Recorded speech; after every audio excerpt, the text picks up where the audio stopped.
Property values have led to higher property taxes, and critics say that the higher local revenues have let the state off the hook now when it comes to paying for public schools. Jack Fink live at the CBS Tower for us in Dallas, and a new call for a little change to the system. Jack?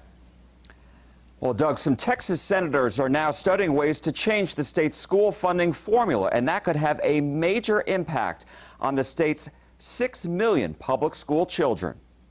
And it's not just my 4 kids that are in school, but it's everybody's kids. Stacy Smith of Wiley has volunteered for the PTA for the past 9 years.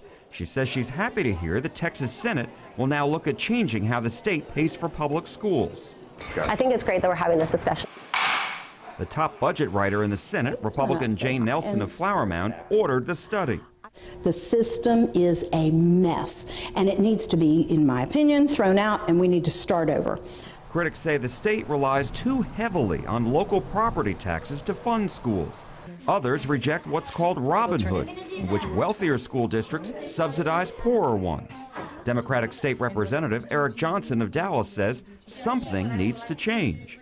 We definitely ought to be looking at putting more money overall into the system, because I think, as you probably have heard, Texas does not spend much money per student relative to the other states. I think we're ranked in the bottom 5. The superintendent of Wiley ISD says educators, lawmakers, and business people need to work together to fix the current system.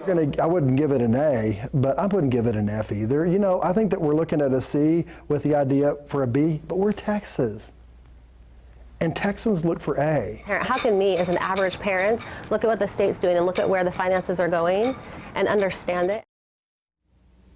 Studying how to change the system could take 2 years. Lieutenant Governor Dan Patrick has told me lawmakers have looked at this before, but the problem has been there's very little agreement on how to come up with an alternative. Live in Dallas, Jack Fink, CBS 11 News.